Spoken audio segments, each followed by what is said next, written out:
Welcome back to the Aliens and Angels podcast. Today, I'm very excited to bring back my special guests, Preston Dennett and Dolly Safran.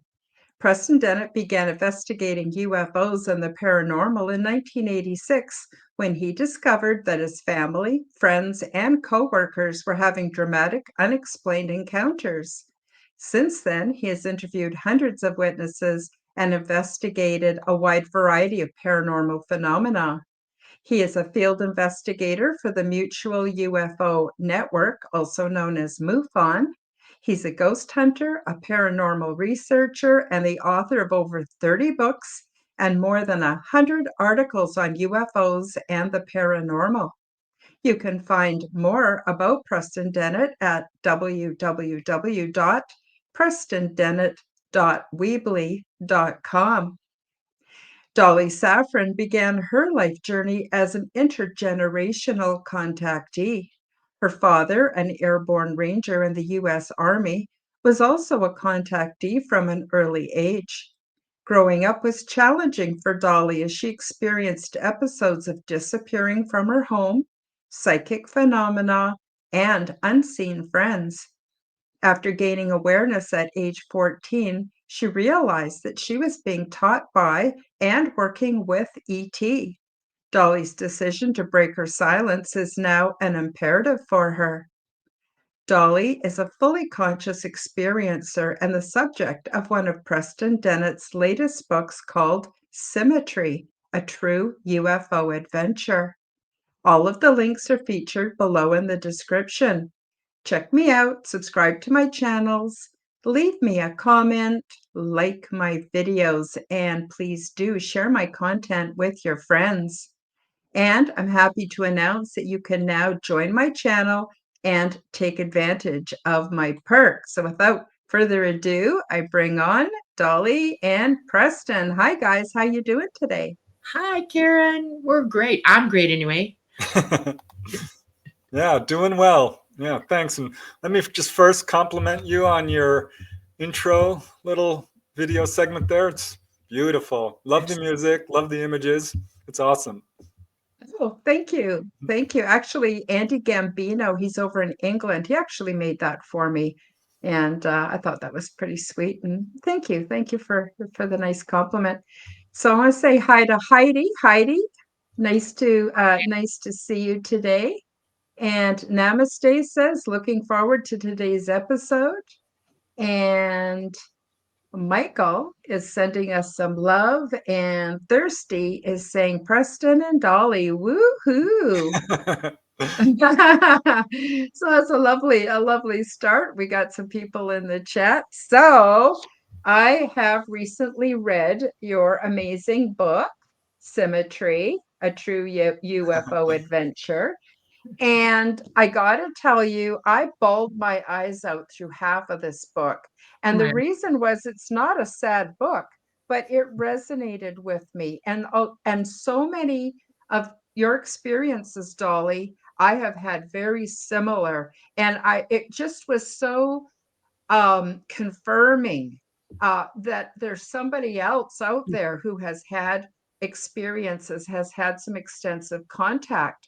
Because honestly, I keep rationalizing and thinking that maybe I'm crazy. Maybe I imagine the whole thing, but then I go back and I look over it and I go, well, did you make this up, Karen? No. Did you make that up? No. You know what I mean? And then to find out other people. But I don't want to take away from this amazing book. I highly want to recommend it to all the viewers, the listeners. It's a fantastic book. It's an easy read. And it's very, very well written. I'm just wondering, to start us off, is there anything you guys want to say to introduce us to Symmetry and and this wonderful book. I'll let Preston go first. Well, Karen, I remember the very first time I met you when we did a show together. I was really struck by your similarity, your story's similarity to Dolly's. And I remember mentioning to Dolly, and she's like, huh. And it took a while for you two to connect, but I'm so glad you did because, yeah, I immediately picked up on that, not only intuitively, but I mean, just the things you were talking about. So, yeah, I mean, I'm really blessed to have met Dolly. She did reach out to me on request or advice of the ETs, her ET contacts directly. So I have to give a shout out to Talata and her folks up there for connecting us because it was life changing for me, honestly, having been a researcher for many decades. It's not often you get to talk to someone who's overcome fear surrounding this subject, who's moved past the whole missing time and amnesia aspect of this, and who really has such a profound, complete understanding of ET contact. Mm-hmm. Few, but nobody like Dolly. We're still looking for other people who have that level of contact. I think you're right up there, Karen. So it's a delight. Yes. But yeah, I think Dolly's story is very important for that only because she does have an enormous amount of information to share that really, for me, answered a lot of the questions I still had about contact. Like, are the craft themselves alive? What about the AI grays? Do they have emotions? I mean, there's a whole list of things that she provided clarity for me. Mm-hmm. Dolly, do you want to add to that? Just that I spent most of my life in training, and I knew from the very beginning that I was going to boldly come out. I wasn't ready until I was ready, and when I was met with a lot of confusion on this side of it because I had not paid attention or noticed everything in ufology here amongst everybody else here, and it took a little while for me to catch up and to understand what's really going on. And it helped me while I was researching into this to know exactly what I was looking for in that I needed help. I am not as gifted a writer as Preston or you, as a matter of fact, who I just started reading your book. Preston is reading it. And we are alike in a lot of ways, you and I. I've noticed that over the time that I've known you now, that you have a lot in common with me. And that's what I was looking for. I absolutely was craving camaraderie. Mm-hmm. We birds of a feather, so to speak. And I had a hard time finding anybody who was going to write this story for me, telling from exactly me, not altering what I say, not changing my message at all.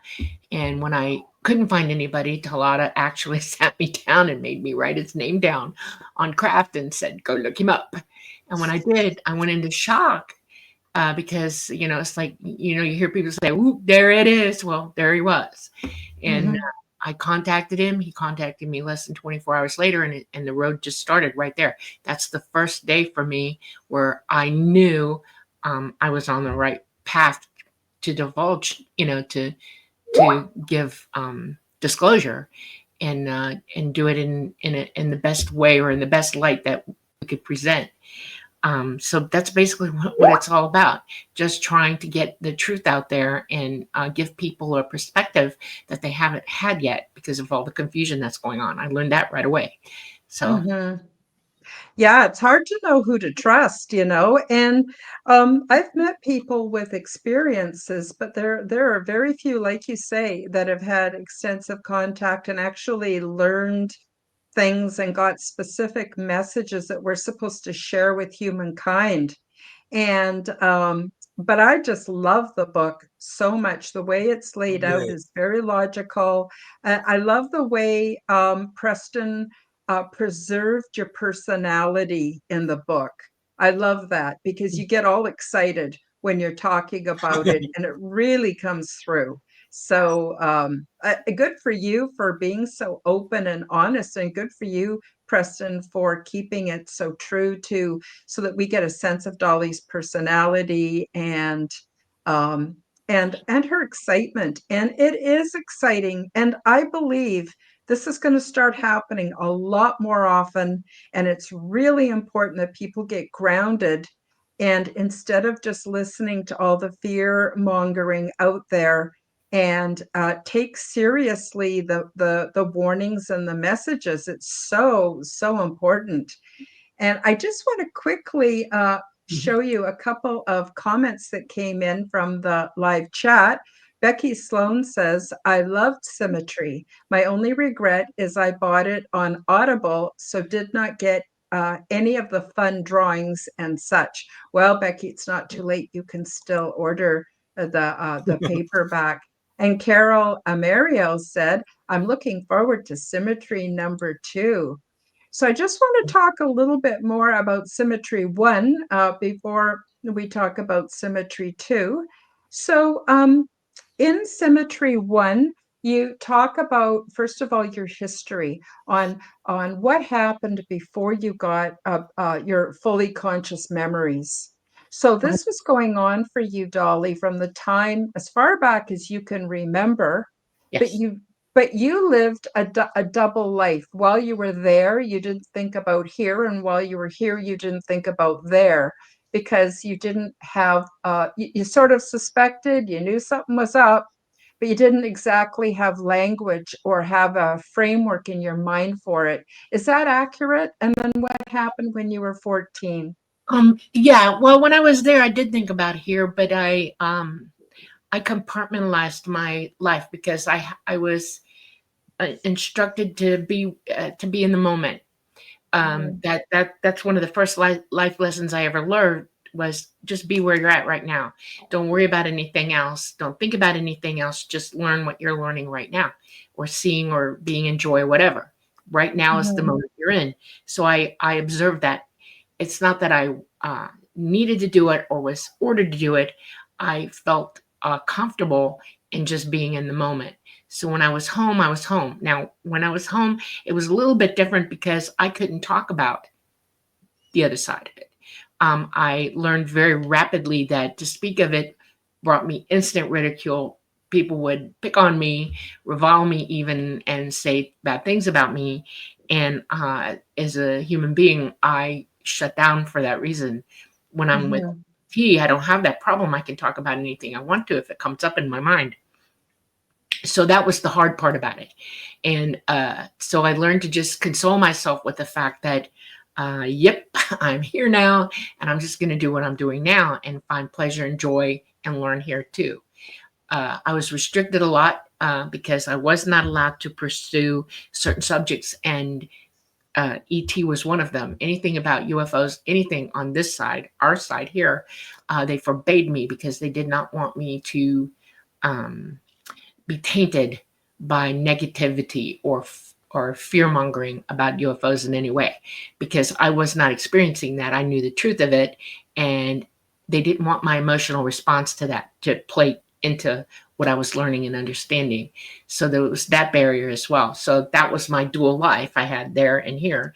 I was careful walking around here and doing what I was doing, and I was fully able to just explore, be myself, and whatever on the other side, which kind of, it's interesting because you learn to respect the differences in life and cultures and what people expect of you. You know, it's hard to be in a room with people that you don't know or understand, and you have to find that medium place where you can go, where you don't show them that you're an antagonist or anything like that, but work with them as well. You know, it was a good life lesson for me, having the duality of that two-sided coin that I was living on, and that was it.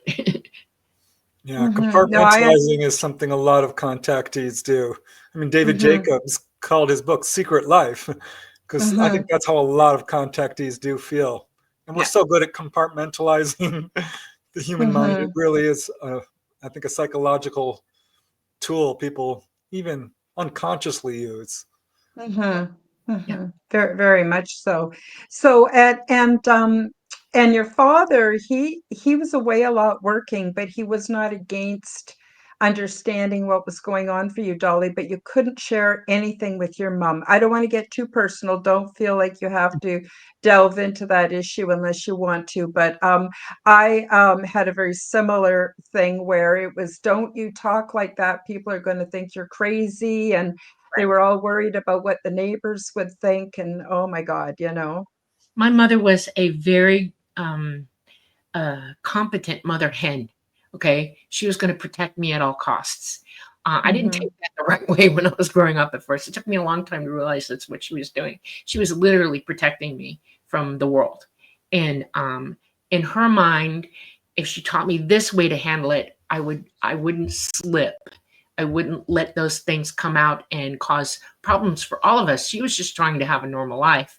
Um, mhm, it's really hard for somebody in her position to have that when you got a kid who's off the charts, and she's living in a community where she has to participate in not only the social isms of being the wife and the mother, but everything else that goes with it. And she was still trying to learn her stuff too. She was mhm, still trying to experience joy and create on her own as well. And I was a giant, giant roadblock to that at times. And so mhm, she handled it from that perspective. Um, it's uh, it's one of those moments when you grow up and you get humbled by the fact that I thought she was against me 100% and I didn't realize she was for me. mhm, Yeah, So, this is mhm, also not uncommon. It's very difficult for parents to deal with this for a number of reasons, because it's also a reminder that they themselves may have had these experiences. And if you're not ready to face it, this is, very difficult to hear your child talking about things that you yourself don't even want to face in your own right, experience. right. So there's that mhm, factor as well. mhm. And Preston, what was it like for you to hear Dolly? Um, what was her process? I know at first she was kind of shy and afraid to Mm. really talk much about it, and then the floodgates opened up. And what was it like for you to hear all of this and digest it, and then, get to the point where you could write about it? Oh, it was an honor and a joy. It was a delight. It was really funny at times. It was, the whole range of emotion, honestly. But mostly I was just tickled to death to hear some of these stories, because I would, pick a topic, whatever it might be that I was researching. Like, I bet Dolly has experienced this. Mhm. Like, one time I was doing an article about people who, Betty Andreasen, a very well-known contactee, talked about seeing a man shrunk down. I brought that up to Dolly, not thinking, that she would have a firsthand account, but she did. Mhm, And also people being given books, an actual ET book. I'm like, gosh, I mhm, wonder if Dolly's, yes, she had that experience as well. So this was the sort of thing was like, this is so cool because I am getting confirmation. And these are things she doesn't know about. So I've got this whole list of experiences that people have had. I know what to expect. And here she is telling it. So this is another way for me to confirm her story is 100% real, beyond having the fact that I've seen her craft myself, that she has corroborating witnesses, that she has photographic evidence, that there's medical evidence, healings. I mean, her story has an enormous amount of evidence. So glad, because it is an extensive story. But yeah, mhm, how cool it was, because I'm like, okay. I always get so excited when I've got a really good case. I'm like, oh, this one's an interesting one. And this one was mhm, like peeling an onion, because yes, Dolly was very tight-lipped in the beginning, very wary, as contactees generally are. I've had to mhm, deal with this over and over again. People will withhold parts of their experience, especially if it's high strangeness. Like, no one's ever going to believe me if I tell them this or that, so they don't tell me. And mhm, after they get comfortable, like, okay, well, I've got a little bit more. I still deal with this. I mean, I just had a guy read my book, Humanoids in High Strangeness. He's in it. But there was another account where a person had an experience where he was rolled up in his blanket and basically left in his bed all wrapped up and tight. The other guy says, I didn't tell you that. I didn't, quite connect it. Wasn't sure if you'd believe. So this is the sort of thing that, as an investigator, I'm dealing with.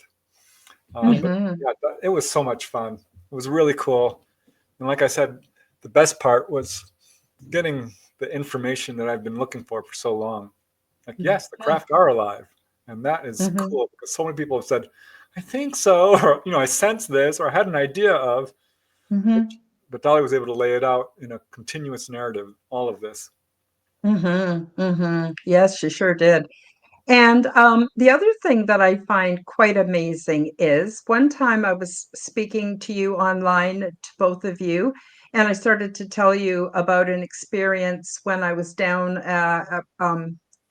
on one of the planets, visiting as a guest at a ceremonial event, and how this animal, you guys, my book isn't published yet, hopefully soon, but anyway, there was an animal that has a defense mechanism where it's able to basically squirt out of its butt a jelly. And I was telling you guys about it, and Dolly says, "Oh yeah, I had that happen to me, except I went in the grass and tried to wipe it off, and then it really bothered my skin, or I don't know, something like that." And then another thing that happened is, while I was reading, I told you I was bawling my eyes out through half of your book. And the reason was because there's so much similarity. Like, for instance, you went to a place where everything was happening in these enormous tree houses way high up. That I also experienced. And there's so much similarity. And I thought, oh my God, I got to stop reading this book, because she's going to think I'm just plagiarizing her stuff for my book. And absolutely not. I had this stuff written. Like I said, I started 3.5 years ago. And my point is, there are such similarities, not just between you and my experience, Dolly, but other people too. And I can't explain that away either. Right. I'll tell you something. I was 100% convinced of your validity the day you told me about that animal, because I've never talked to anybody about it. It's embarrassing for me. Never told me. No, never. This is an animal that I was warned not to get close to, but I'm an idiot. I love all animals, and I think all animals are going to love me back, because I can hear them thinking. This one had other ideas, and by the time I got up to it, it whirled around and let me have it. I mean, just let me have it. And it was a shock to me. And it's funny now, okay? Then it wasn't funny at all, okay? They were grabbing me and hauling me off to get this stuff off me. It was horrible. It was worse than a skunk. Yeah. And when you talked about it, I went, oh my God, I know exactly what this animal is. I know exactly where you were. And oh my God, you can't make that stuff up. When you reach that moment of 100%, holy cow, yes. Woo, you knew. And it freaked me completely out, because I've never talked to another living soul about that. Nobody. And then boop, boop, out of your mouth, here it comes. And I'm thinking, well, okay. And I've been looking for my whole life, because I've literally been looking for like us, okay? Because I know we're out there. I know we are. There's lots of us, but not everybody talks, apparently. And it takes a lot of courage to come forward with this stuff. It does. It does. It really does. I mean, I got the call, to come out. My guides started encouraging me to go public in 2017, and I didn't know how. How am I going to do that? I had no confidence. If it wasn't for Preston, I never would have even written my book. But I wanted to say another thing is that I feel like we're meant to find each other in these times. I really do. It's almost like we're kind of a family.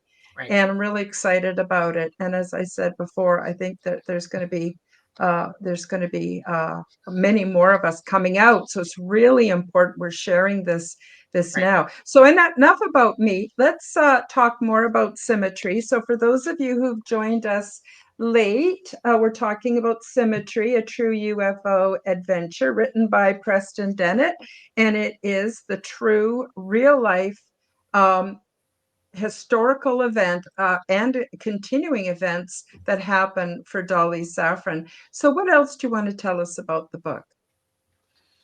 Oh, basically it's a a plea to consider the reality that you're living in now and make comparisons what I'm saying, and to look around you, critically look around you and compare and contrast everything that's going on. It's a really good way to become a good researcher in your own understanding. That's what I'm asking people to do. It's real easy for me to tell what's happened to me. It's another one to help others to see the validity of it, or be able to ferret out the truth of it being yes or no to you. Okay. These are events that are personal to me, but they're also widely known to other experiencers who hear it, like you, and can go, yeah, okay, okay, and I need to think about this. There's other scientific information that I was hoped to bring out that people would consider that as well, because we're living in difficult times now, and I want everybody to be prepared. I want everybody to know the truth of what's going on around them and not look in the wrong direction, look in the right direction. That's the basic, most important reason for this book to come out. I don't want accolades. I don't want anybody to think I'm special. We're all in this boat together. We're all the same, and we are facing the same thing. And how we react to that is imperative at this moment. So that's why. I think when contactees come forward, it's not because they're looking for people to validate their story. They know it's true. Yeah. Dolly did not write this book to convince people of the validity of her experiences. That's not at all what it's about. It's up to each and every one of us to do our own research, to find our pathway to truth and knowledge. But I think it's very helpful. And a lot of contactees do get this very strong message to come forward. Because the fact is, a lot of people are having these experiences. They can be very hard to deal with. It's quite earth-shaking for a person. And in fact, I think even a single sighting, a simple sighting, can challenge a person mentally, emotionally, spiritually, psychically. It works on multiple levels. And that escalates when you're having really extensive contact. And coming forward is definitely, I think, therapeutic for the individual. But it helps the world at large because, so many people are having these experiences, looking for a community, for recourse, for answers. Right. I get emails, not quite, pretty much daily. Who am I kidding? Daily, from people who are, trying to deal with this subject. And I think what I like about Dolly's story is she came forward because there is so much fear and confusion surrounding the subject. And I can only imagine the horror she felt when she saw, some of the blatant disinformation and fear mongering that's going on out there. Because there are, quote, contactees that aren't contactees, quote, researchers that aren't researchers. These guys are disinformation agents extraordinaire. Yeah. This is a very difficult field to move forward and to enter into. Right. I think that we live in a time now where we have been taught worldwide to believe only those in governmental authority worldwide, that the only truth is with the governments and nothing else. And our government has taken that stance that only they know the answers and that the people know nothing. That's why they don't allow experiencers in front of Congress, because we would completely have a different rhetoric than they do about what's true and what's not. I think it's a very carnal term for it would be smoke and mirrors. Don't look over here. We don't want you to see what's really going on. Listen to us. And the reason we do is because you're going to fear, you're going to this and then that. They're going to tell you how you're going to feel. And a lot of people will buy into that rhetoric, because, they're the most authoritative there is. People with big sticks and guns are not necessarily a true authority. Okay. You have to ask yourself, what's going on here? And a lot of people are coming forward now with that information about why you really need to question this.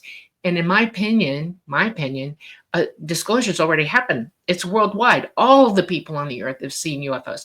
There are billions of people on this planet that have had contact. We're all walking around questioning ourselves because those in authority won't agree with us. I think we need to step back from that viewpoint and take more authority from ourselves. You have the authority. You already know. It's, if you've had this experience, don't question it. Don't believe it's nonsense and something else, And if more of us got together in disclosure together and telling them you're wrong, it might go better for us all. It might help us be more prepared for what we're facing and get closer to what the truth really is, other than running around scrambling with nobody knowing the truth at all, or not being able to get to the truth. Yes. I like Betsy's comment there, because why are we turning to government for confirmation about something we already know when they're known liars? Why would we need lying liars to tell us what we know is true? Right.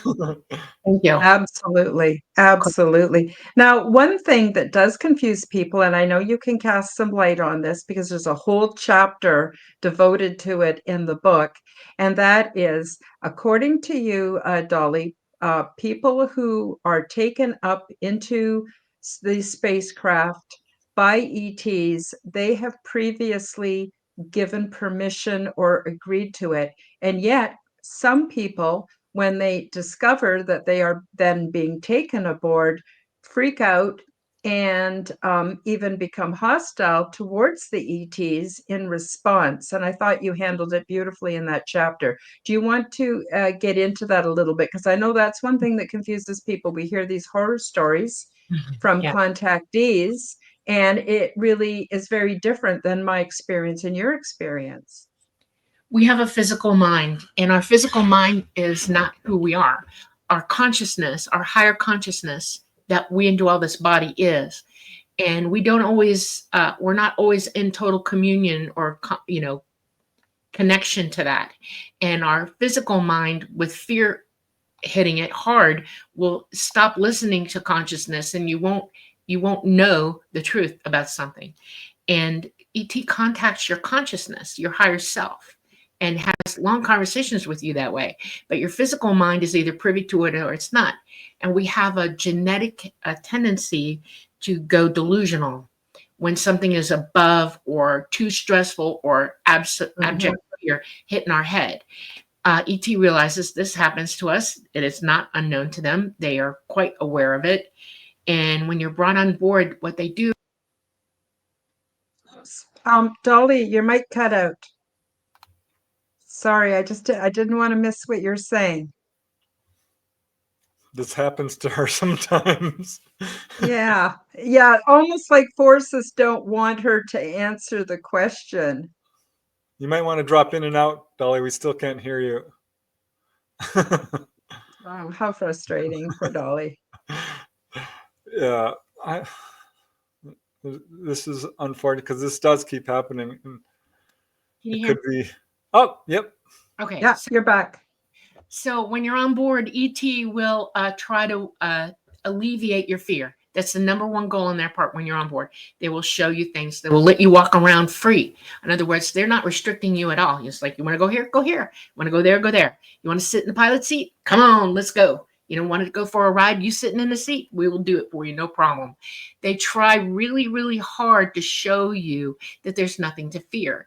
I learned to associate this in a really weird way. Being a nurse, you get patients who are know what they're there for. They know what's going to happen to them. They're agreeing to get help, and yet they freak completely out in abject fear. And no, don't touch me. Don't do that. And the nurse has to, or the doctor has to calm you down and show you that this is not going to kill you, that we're here to help you. And they try to reason with your mind, your physical mind, and hopefully your heart picks up on it and understands that there's truth there, and you get to it. Now, some people will absolutely refuse, and they absolutely become delusional. It's almost like becoming catatonic, and they will just blot it all out. That's why you lose your memory when you come back from fear. Your hippocampus can't put that permanent memory into your head when you're already delusional about it and you're trying to shut it down. It's somewhat associative for different personality types in your head. Okay. You choose this. You also choose, you've already agreed to be on board. When they have somebody that's going, no, no, no, no, no, no, no, no, no, they will stop. And if I've asked people, I've talked to you, did you have more than one experience that was negative? No, just that one. It was all it took. And I said, they let me go after that? Yes. Well, there's your answer.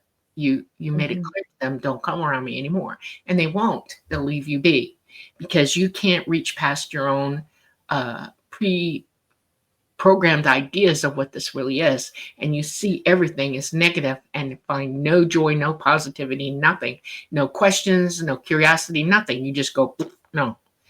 There are people who come on board who are ecstatic about being there and jump up and down practically. Oh yeah, show me this, show me that. I want to look out the window. I mean, they go crazy. It's like, and that's a joy to watch that happen. And they usually go home with their memories intact.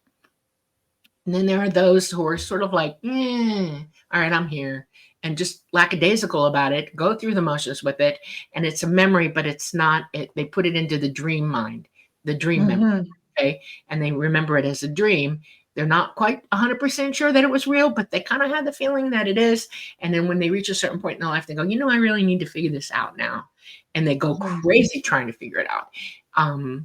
Anybody can figure this out. You have a higher consciousness that'll tell you the truth about anything. It can reach your physical mind and give you that information. It's up to you, though, to allow that to happen. And that's why ET wants everybody to wake up, because once you learn to use your abilities and that you could reconnect to your consciousness through your pineal gland, you'll get those answers. It'll come back to you. Your physical mind will be able to preview it and look at it. It's like reading a book about yourself. And you remember. I wish that more people would embrace the curiosity. Curiosity overrides fear every time. And it's interesting. I hope with what disclosure there is out there now that people are realizing that there really are ET, that they find more curiosity and start weighing everything in their minds about what this is. And it'll come to them eventually, because their consciousness is trying to talk about it. I think fear is the single biggest obstacle to understanding contact and, frankly, the world itself, because fear is a big part of the human condition. People walk around in fear. We live our lives in fear of death, fear of strangers, people have agoraphobia, fear of going outside. You're going to be fine. But this is a real fear that people have of something that's not going to hurt you. Right. And it changes everything. If I could give anyone any advice who's having contact, would be do your best to overcome the fear of it, because it distorts your perception. I've talked to people who've had the same identical experience, being taken on board, physically examined. This is when panic sets in. People go absolutely out of their minds, and you can touch a person who's in fear, and they will scream in pain. And it's so important to overcome fear, because if you don't, what happens is you probably will have missing time, because this is when the ETs are like, this person is not dealing well. We don't want to cause fear. And you come back from the experience with just these sort of horrific memories of being on a table and fighting, when instead if you had just relaxed. And please don't misunderstand me. I understand that this is a very difficult experience for people, because I've talked to so many people who's like, gosh, this was scary. Dolly experienced some fear in the initial stages of her contact. I mean, she dove under the bed at age 14, like, they're coming for me. I was like, nope. But at age 14, she faced it. Often what I see is people will have these repeated experiences that does describe me, and it's around age 20, 30, 40, and a massive experience will occur. And this is when they wake up, oh my gosh, I'm a contactee. And this is when they start to have fully conscious experiences, and they get to the good stuff, because it is happening. You are being given a tour of the craft. They'll take you up to the control room, sit you in the pilot seat, and let you fly the craft. They'll take you down to the engine room.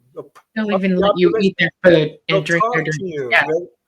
All of these events are happening, but they're often shrouded in amnesia because a person's so darn scared. So if you can overcome fear, I promise you, it will make you'll be treated differently. You will remember a lot more. It'll be a much more spiritual experience. I've seen this. This is a very prominent pattern. I've seen over and over and over and over again. If you can get past that fear, you're much better off, not only in the contact experience, but in life in general. Right. If you ask ET when you're on board with them why, they will stop everything they're doing and explain to you everything you want to know. It's like a keyword to them. It's like they want to know why. Tell them. Okay. They'll give you pictures to look at. I'm not kidding you. It's like, okay, this person is that curious. All right, here's why. And they'll tell you. And that kind of information is priceless. You know, as little children, you notice that their kids that go around and go, what's that? What's that? Why? What? Okay. When did we learn to lose that? Who taught us that that wasn't appropriate behavior? Okay. And I've thought about this critically. People are put down for that as you get older. It's like they want you to be quiet, get in your place, you know, do it this way. Don't ask me why. I'm going to tell you this.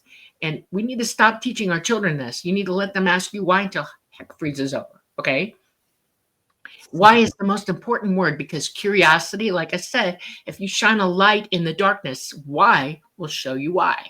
And there is no fear in why. None. Once you understand something, critically understand it, then you go, okay, I'm good with that. Hey, that's not going to hurt me. I'm cool, you know? And people need to be bold in their curiosity, in their wishes to understand. Don't wait till you're 35 and can't really remember, and you're trying to, and then you've already got all this fear set in, and it's holding you back from the truth. You know, jump in, both feet.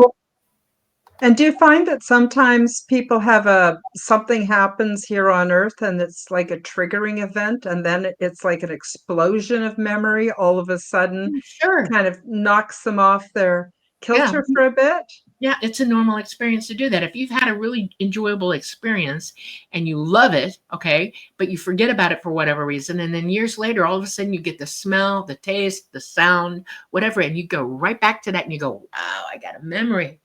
That's normal human activity in your brain. And yes, we do that with ET memories as well. You will be ported back into that. That's how people with eidetic memories operate.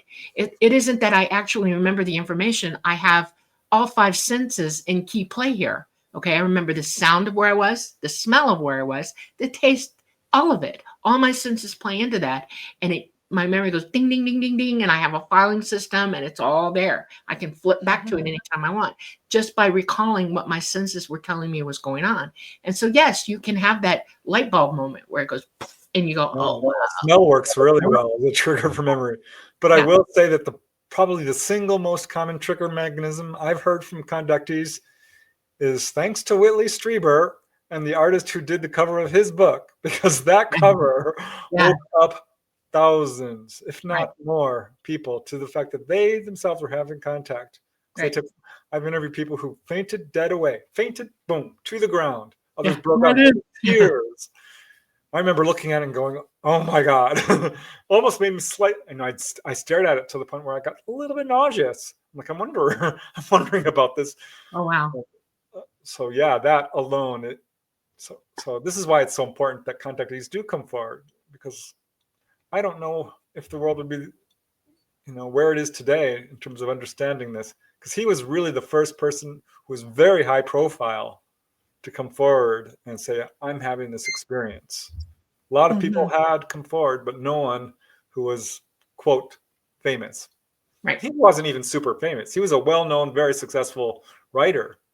But boy, that book actually broke publishing records. It was rejected by so many publishing companies too. Boy, they're kicking themselves now, just like Harry Potter was rejected by a bunch of people. Yeah. Imagine.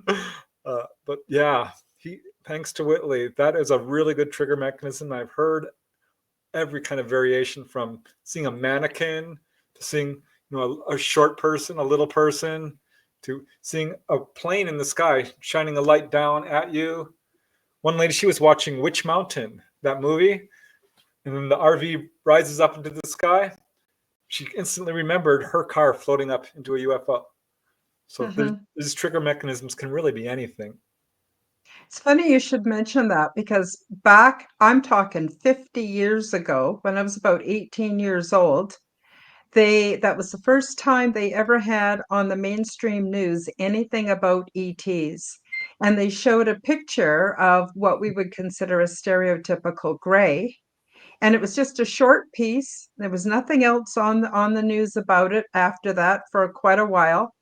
But when I saw that image, I was shocked to my core, because I knew those beings. And yet I don't even to this day have memories. When you read my book, you'll understand I have lots of missing time. I have lots of clues, but I don't have, and I'm not going to say I have memories when I don't have memories. I just tell what I know and what I remember. So that shook me to my core. And I was living alone in a house that was down by the track. So there wasn't a lot of other people living nearby. And I was so scared to sleep at night. I was pretty freaked out for a while. But that was because I had no context for it. But I have a suspicion, as you will when you get into the manuscript, that there's lots of evidence. Just I don't have any clear memories. And it's weird what we do remember and what we don't. I can't really explain it. I had missing time too, so I would love to remember. I'm really surprised I did because I don't consider myself a very fearful person. But I suspect that if I had remembered, it would have kind of derailed me a little bit. I Maybe, was very yeah. into researching and other people's and trying to get the word out. And I would have shifted to Mm-hmm. like what's going on with me. I don't Mm-hmm. know. I want to remember. I've pretty much remembered, but I certainly know what missing time is like. Yeah, Mm-hmm. my experiences are contiguous, or constant. And I think it's because I was very psychic, very young, and I was never dissuaded from it. And I Right. experience it from the higher self as much as I do from my physical mind. And that made it easier for me. But it also drives home the point of the message, ET's number one message, and that is to wake up. I don't live in a dream, I live in reality. Yeah. I'm in total contact. And for a while there, I thought, God, I must be strange, weird, different. What the heck's going on with me? And then I realized, no, I'm not. Everybody should be able to do this as well. Everybody. And Mm-hmm. expecting that to see it happen is like one of the greatest hopes I have for humanity. Y'all, come on, join, get in the boat with us. It is so Mm-hmm. important. It's so important. The universe opens up to you. You will change. You will be a different person. Things that you thought mattered, you realize don't, and your continuation as an entity evolves at that point. That's important. And I want everybody Mm-hmm. that y'all got this. You can do it. You know? Mm-hmm. Now, I was wondering if we could, that's a perfect segue into what I wanted to ask next, and that is, what does ET want? What is their message to humanity? So I thought we've still got about 15 minutes left to the show. Let's talk about that. Okay, Preston, you talk to more people than I do, and you have the spirit and the stats. You go first. So Uh-oh. now your mic is gone. Oh, you're muted. Hold There we go. on. Sorry, I muted it. Okay. It's okay. Yeah, I think there are multiple reasons ETs are here. They're people too. They've got a lot going on. But in a nutshell, I think ETs are very concerned about how we treat ourselves, each other, and this planet. I don't think it's any coincidence that they arrived in very large numbers, coinciding with the atomic age, because that is a primary message. I think ultimately their goals are pretty straightforward. And this is supported by an unbiased, objective, thorough look at the onboard experience. Because when a person is taken on board, first thing is they're usually examined. This is, if you look into it, a simple health checkup. They're preserving our genetics, no doubt. They're preserving genetics of all life forms on this planet in case there should be any kind of extinction event. But they're healing people. Healing is a big part of their agenda, and this is demonstrable. Another would be to educate people. This is why they take them down to the engine room. Like, this is how we do it. There are other forms of energy that you're not even looking into.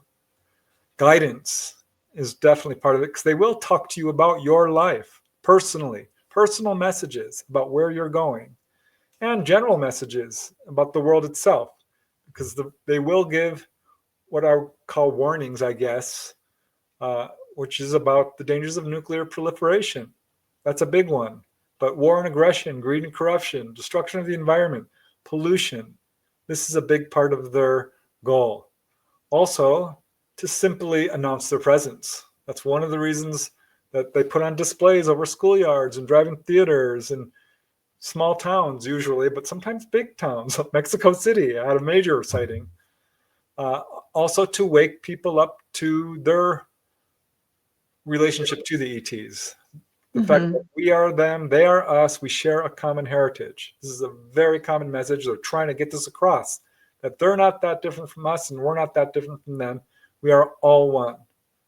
And finally, I would say another major goal of them is to wake us up to our own humanhood, our abilities, to help us to embrace the fact that we can do healing, telepathy, telekinesis, mediumship, astral projection, human levitation, absolutely the ability to fly or walk through walls or turn invisible, all this stuff that you think is only yogis can do.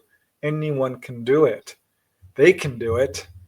And this is why contactees are so blessed, because they're able to actually interact with people who have these abilities, and that helps to spark it in the person. So yeah, those are their goals in a nutshell. It's to teach, guide, awaken, inform, and warn. And the message that I bring to you from ET is verbatim. It is this: we are you, you are us, and we are all one. And we stand before you as your progenitors, and we wait for you to contact us. We wait for you to ascend into being able to commune with us, to be with us. That is what we hope for. And for us to achieve that, we must awaken. That is their message. Wonderful. Yeah. Wonderful. So I understand that you're now working on Symmetry #2. Do you want to give us a little glimpse as to what we can expect, and how is that going for you guys? I'm going to be delving more into not so much experiences that I've had, but the teachings that I've been given and Mhm. hierarchy of their societies, and walk into how they handle certain things. In other words, they have an elevated everything. In other words, they're more mature. They are more cognizant of morality. They have a very high morality quotient. They are not any longer in need of punitive anything. No cops, no judges, nobody. They have Mhm. what you would call the wise ones, or the elders, those who have ascended in knowledge to the point that they give advice, they show you, they will work with you. Their society is very much a conglomeration of everybody helping everybody, and whatever you need is given, and everybody's responsible for that. And they want us to join with that. They want us to be part of Mhm. that. And so I get into the nitty gritty of what that is. I will also go into more of their what they consider technology, and what they consider the beginning or the bottom line of what technology really is. Mhm. And that means knowledge. It's okay to know the nuts and bolts of things in the third dimension. It's another to understand the technology of the higher dimensional realms and how they apply that technology. There's a Mhm. gap. It's huge. It's millennia of a divide. We're just now starting to see things as they really are, or understand them. And it's not really being shared with everybody equally either. That's a problem for them as well. What one knows, all must know. And at the same time, we need to be developing our responsibility toward one another and what that means. And we're not doing Mhm. that well. So I'm going to talk about that in the book. Yeah, it's Mhm. going to continue where Symmetry 1 left off. But I will say there are some great adventure stories that are going to be in Symmetry 2 as well. And some very touching stories with how ETs deal with animals. Dolly's going to talk about her twin sister that she met. She is a twin. This is true of a lot of contactees. She's not really talked about this. Some very poignant stories, some really interesting information about how she's had some really incredible adventures piloting these craft. Some USO information, because there's a lot of interest in USOs. So there's going to be a lot of information that we haven't touched on really at all. But I'm excited about the ET wisdom part and just the science and some basic definitions of how ETs view the universe, us, in the world. So Yeah. it's gonna be a different book, for sure, and I'm really excited about it because it's gonna be a big one. Sounds really interesting. I thought that when I've had for working on my own book and finishing my manuscript, I thought once I got that done, that was going to be the end of it. But it seems like everything was on hold until I did what I was supposed to do and what I wanted to do. And now that I've got that out, I can't wait to get it published because now there's more too. And I'm going, what? What? I know there was going to be more. It's So never ending. I'm so happy that you're going to produce Symmetry too. I just want to go back in the chat and ask a question from a reader here that I think is kind of relevant to what's on people's minds today. Michael Kennedy had a question. He said, "What insights do the guests, meaning you guys, have for the current nuclear saber-rattling threats of an imminent, unstoppable global awakening moment to come, as publicly stated to happen before 2027?" Do you have any thoughts on that or words of wisdom? It is wise for the people to let their leaders know that use of force in the form of nuclear bombardments or nuclear energy of any kind is detrimental to human society all the way around the globe, and that we must stand for peace, that we must learn to come together, not be separate from one another. Separation is the worst idea there is. That we all have one thing in common. It's our humanness. It's our desire to be happy, healthy, and help our people thrive. And when we start walking away from that and we start banging our chests and threatening, we are using the easy way out. It's a harder, longer road to make peace, but we must do that, because to cause that kind of annihilation, and I use that word correctly, is abhorrent to us and everything else in the universe. We cause havoc all the way across the board. We're not only hurting ourselves, we're hurting others, because every dimension we live in is right on top of one another. And we need to understand that what we explode here and we damage here, we damage somewhere else as well. Yep. We transfers, and we have to stop thinking only of ourselves. We have to realize that we're all together. We are all one, and we must wake up to that. We must embrace that fact. Ego is the last thing that we need to use as a saber. I'm no better than anybody else, and nobody is any better than me. We are all autonomous beings, and we have a right to express ourselves, but we do not have at the same time the right to hurt others while that's being done. It is important that we realize that and grow up. It is a very mature thought to have, and we all need to stand up for it. By not standing up for it, we're allowing it to happen. And the time has come. We must all act against that. We all must, not by violence, but by our voices, but by our intentions. We need to stand up. If we need to hold a sit-in where nobody goes to work and nobody does anything for anybody else except local things, we all should worldwide sit down and tell our leaders, no, you are not going to do this. We are going to solve our problems another way. That's what it takes. That means waking up to the truth of all of this. And I wish we had the guts to do it. I pray for it every day of my life, that humanity does understand that hurting one another is the last objective. It takes something away from you. You can destroy yourself doing that. Don't. It's horrific. Yeah. The acronym MAD, I think, sums it up. Mutually assured destruction. It's MAD. Don't do it. Yeah, sheer madness. I agree. Now we're quickly running out of time, but I wanted a chance, Preston and Dolly, to tell folks where they can find you.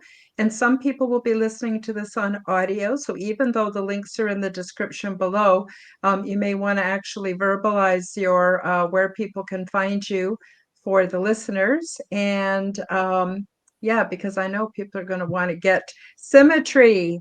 Read Symmetry 1 before Symmetry comes out, which is soon. So highly recommend it. Incredible, incredible adventure. True adventure of Dolly Safran. All right. You want to start, Dolly? I am on Facebook. I'm on Instagram. I have a YouTube channel. I have pictures of Talat and videos of him up, so you can go there and look at Talat if you want to. We have a show that we do. It's called The Light Gate, and we talk to different experiencers or different people in different areas of this ufological themed adventure that we're all on. And so we have lots of adventures on this show. We have a backlog of shows that you can go back and watch before you catch up with us, or just catch up with us and backlog it, whatever. Okay, Preston, go ahead.